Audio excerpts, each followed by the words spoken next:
Jake, how are you? I'm so excited. In the Key of Love is almost here. I have gotten to have a sneak Yay! listen already, and let me tell you, everyone, it is incredible. Oh, It is out May 9th. Several songs are already out. But how are you feeling now that this album is upon us and it's such a vibe? I love it. it feels quite surreal. It was a really long process, and there's a few fake outs where it almost came out a couple times. It's fully timed, and I feel like I'm ready to give it away. One of the gifts of my life is being able to make this album, and now being able to give it away is, I think, the next part of that gift. How do you think this project, this gift, as you call it, differs from what you put out before? Because I remember the first time I heard it, I was like, it's definitely new and different, but it's still what we love about you: incredible vocals, incredible songwriting, piano, all of this stuff. But it's like a new vibe that I'm here for. My dream with the project was to go deeper than I have ever gone before.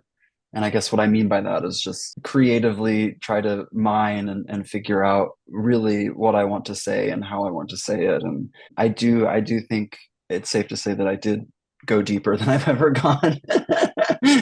And it was a beautiful process. I mean, going that deep can be kind of scary. And all I know is that I gave it all I got, which I think I've always done, but everything was kind of leading up to this body of work, for me at least. Yeah, and we, of course, got to see you at the GLAAD Media Awards. You did a little bit of a Yeah. mashup of Loser, which is on this album that's coming out. And then, of course, into the iconic We Are the Champions and everyone that is available to watch still on Hulu, the GLAAD Media Awards. But that was such a great mashup. And I know it was kind of like we wanted this vibe, but like, why did you think that Loser was kind of like the perfect lead in to then go into We Are the Champions? Well, at first, I mean, I just thought it was kind of funny to do loser and then we are the champions. Like the two. Yeah, you can be a But loser and a champion. Yeah, exactly. but well, I mean, I feel like losers are champions. So it's kind of, my ethos. I wanted to do a song that obviously could wrap up the evening and that people know and people can sing, and then pairing it with obviously a song that there's similar messages, Hmm.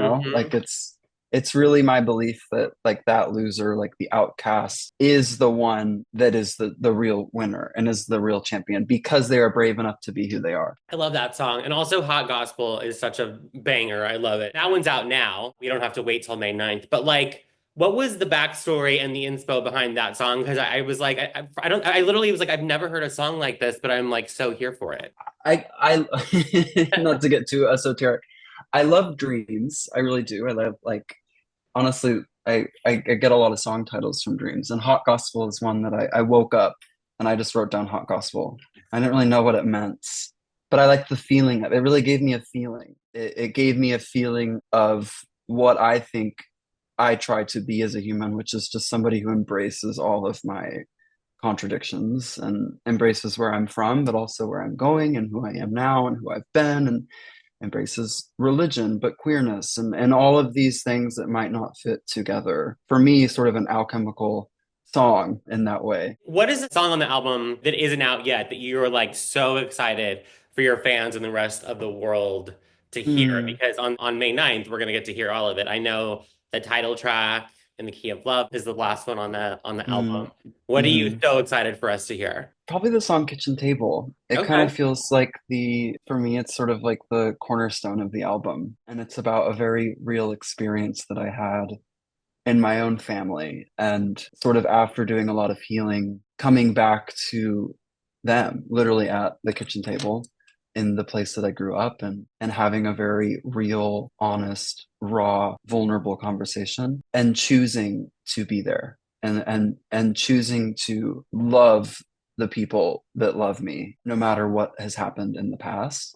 And it was a moment that changed my life forever. So that song I think kind of encapsulates it. And I know for queer people in particular, but kind of everyone in general, Hmm. everybody has those experiences with either their family or people they've known for a long time where you go through so much and you're still choosing to be there for whatever reason. It made me realize that love is also a choice sometimes. It's a hard choice. It's actually maybe the hardest choice. For all of your queer fans out there and just people queer people in general, what a hard time we're having just in Yeah. 2025. But you know, with Kitchen Table and the rest of this project, like what is the hope and I guess maybe some words of wisdom that you can share for any queer people out there that might be having struggles, whether it's with their family or just being themselves in this wild world that we're in? I think it's most important to know that they're not alone, even if they do feel alone in their nuclear family or in their community, that there are people everywhere, and I mean obviously everywhere, that are experiencing probably a similar thing that they are. And I think that's helpful. And I think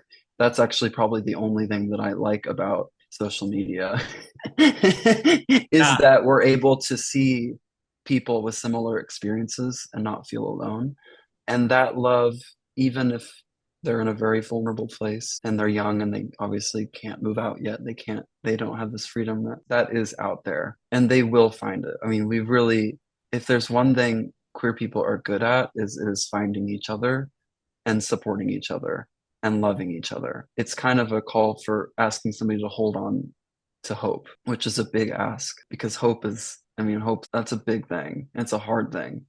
I implore I implore people to maintain it, especially now, because if they take away our hope, then we don't quite have much. So, Very well said. I but appreciate it's that. heavy. I know it's a No, heavy it topic. is. But I mean, you know Yeah, what? Living as a queer person in 2025 is heavy. So I think that was yeah. really, really well put. I want to talk about Cyndi Lauper in a little bit because you're going on tour with her soon. The first time I met you was, of course, at Justin Tranter's house. They've Hmm. been so impactful on your career, et cetera. And then I think about all of these queer greats that love you. Elton John, one of them. You've gotten to collab and perform. What is it like for you to be on the receiving end of praise from someone like Elton John? Well, it's very real because it just happened right before this call. Every once in a while, I get a FaceTime from him, and he's always just so, especially with this album, he's been so encouraging, That's so so good. encouraging. And when I sent it to him the first time, he called me and he just said, "You found it, like you did Wow. it." Which is, I mean, it really took me probably about 5 days to come back to my body. I'm so grateful for is that's like real life angel work, you know? Mhm. Like, especially at this point where I do feel like I'm still very much starting out, and it's just the encouragement I really need to keep going, which we all really do need, especially if we're living lives that are bold and courageous and trying to do things in a different way, you know? So Mhm. having those people that have done the same exact thing appreciate it really means so very much to me, and kind of makes me want to cry, but I'm not going to cry right now.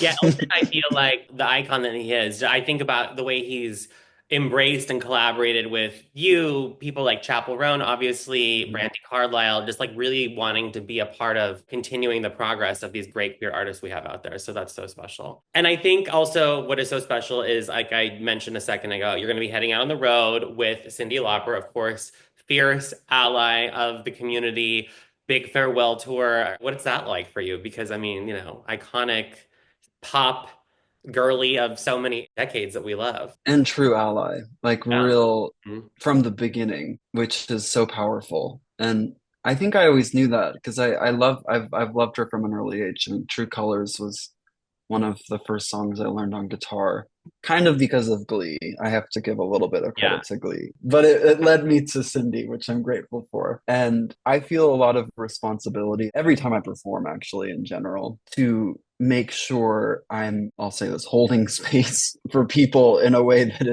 is needed and necessary, especially for a show like hers. Like, these are her last shows. This will probably be the last time people see her perform.